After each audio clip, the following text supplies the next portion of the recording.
April 1945, the Ruhr pocket, Western Germany. The air tastes of pulverized brick and wet coal. The sky is a low, suffocating grey, pressing down on the industrial heart of the Reich like a lead lid. The silence is the worst part. It is not a peaceful silence. It is the silence of a stopped heart. The great factories of Essen are still.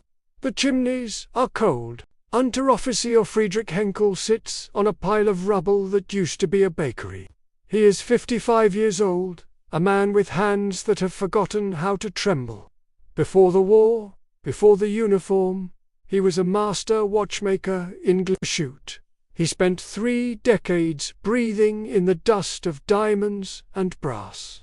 He believes in one God, and that God is named permanence. To his left lies the wreck of his charge, a Panther tank. It is a beautiful sculpture of violence, but it is motionless. The final drive gear sheared off 3 days ago. Friedrich knows exactly why. The hardening process was rushed. The molybdenum was short by 2%. To him, this is not a mechanical failure.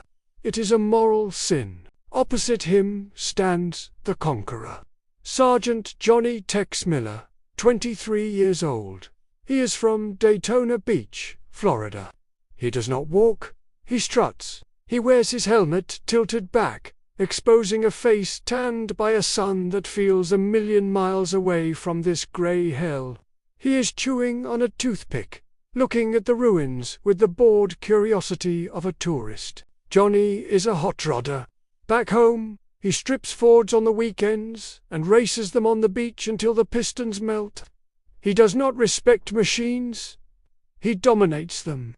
He is currently leaning under the hood of an American Doosander half-truck that is idling with a rhythmic, unhealthy clatter. Friedrich watches him. He expects the American to be angry at the noise. He expects him to shut the engine off, to pull out a manual, to show reverence for the mechanism. In Friedrich's world, a ticking sound in an engine is a scream of pain. It must be answered. It must be healed. But Johnny just kicks the bumper. He laughs. He reaches into the engine bay not with a caliper, but with a gloved hand, wiggling a wire. The engine coughs, roars, and settles back into its ugly rhythm. Friedrich shivers. The cold dampness of the ruins is seeping into his bones. He waits for the interrogation. He waits to be marched into a camp. He waits for the judgment of the victors. He believes he is part of a superior race of engineers, defeated only by overwhelming numbers. Johnny notices the old man, staring. He wipes his greasy hands on his pants and walks over. He does not hold a weapon. He holds a piece of metal. It is a connecting rod from a Jeep engine that blew up an hour ago. He tosses it to Friedrich. Friedrich catches it instinctively. His hands, trained to handle hairsprings, feel the weight. He runs his thumb over the metal.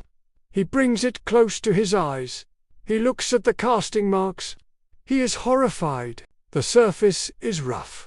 It has not been polished. There are burrs on the edges. The metal itself feels porous, cheap. It is cast iron, not forged steel. In Glashütte, this part would not have passed the first stage of quality control. It would have been melted down. It is an insult to the very concept of mechanics. You see, Friedrich whispers, his English heavy and formal. He looks up at the American, holding the part like a piece of rotting fruit. This is why you should have lost. This, he expects the American to be offended. He expects a denial. He wants to prove that, even in defeat, German craftsmanship is the moral victor. He wants to hold on to the one thing he has left, his pride in perfection. Johnny just smiles. He pulls a pack of Lucky Strikes from his pocket, taps one out, and offers it to Friedrich. Friedrich takes it, his fingers shaking. Johnny lights it with a Zippo that clicks with a satisfying, simple sound. Garbage? Johnny asks, exhaling a cloud of blue smoke. Maybe, but how long do you think that rod needs to last? Pop? Friedrich stares at him. Forever, he says. A machine must be built to last. We are building the 1,000-year Reich. Our machines must match our destiny. Johnny laughs. It is not a cruel laugh. It is a laugh of genuine amusement. He points to the idling truck, then to the endless line of Sherman tanks rolling past on the road behind them. They are loud, they smell of unrefined gas, and they are moving. Pop, Johnny says, leaning in. That rod there, it's rated for 100 hours of operation. That's it. We built it to run for 4 days. Friedrich is confused. 100 hours. But why? The engine will destroy itself. Because, Johnny says, his voice dropping to a conspiratorial whisper, the average life expectancy of a tank on the front line is 72 hours. The number hangs in the cold air. 72 hours. Friedrich freezes. The cigarette burns unnoticed between his fingers. He looks at the cheap, rough piece of metal in his hand. He does the math. If the tank is going to be blown up in 3 days, why build an engine that lasts for 10 years? Why polish the piston heads? Why harden the gears to perfection? He looks at his Panther tank. He thinks of the weeks spent machining the transmission. He thinks of the scarce alloys, the wasted labor, the obsession with making it perfect. They were building heirlooms for a graveyard. They were making watchers to be thrown into a volcano. The Americans, they were not building machines. They were building ammunition. They were building disposable moments. They understood the one truth that the Reich refused to accept. Time is not eternal. Time is a commodity, and they had optimized it. The realization breaks him. It is not a crack. It is a shattering. The entire philosophy of his life, that quality is a virtue, that permanence is God, dissolves.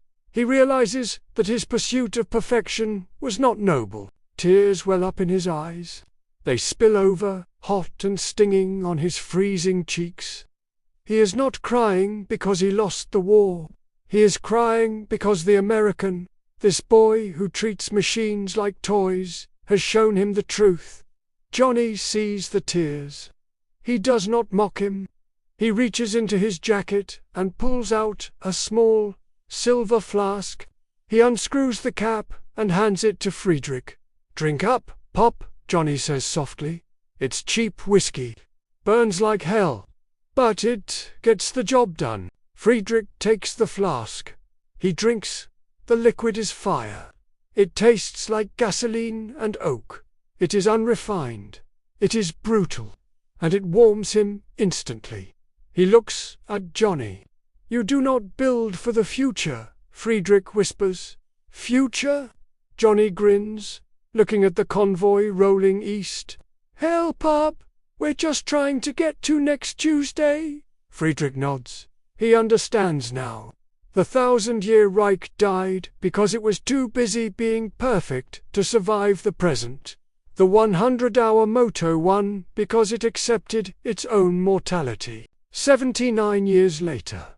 September 2024. Berlin, Germany. The glass walls of the flagship tech store reflect the grey autumn sky. Inside, the air is conditioned, scented with ozone and expensive minimalism. It is a temple of the new world. A young man stands at the counter. He is 25, wearing a hoodie. He is Friedrich's great-grandson. He holds a sleek, rectangular device in his hand. A smartphone. It is beautiful. It is seamless. It is a black mirror. But his face is twisted in annoyance. "It has only been 2 years," the young man complains to the genius behind the bar. The battery is dead. It slows down. It won't hold a charge. The technician smiles. It is a polite, rehearsed smile. I understand, sir, but the battery is sealed. It is not designed to be replaced. Honestly, it is cheaper to just buy the new model. The young man sighs. He looks at the phone. It cost him a month's salary. It contains his whole life. But it is already trash. It was born dying. He taps his credit card. He buys the new one. He hands the old one over to be recycled. Somewhere in the dust of history, the ghost of Friedrich Henkel watches. He stands in the ruins of the Ruhr, holding the rough iron connecting rod.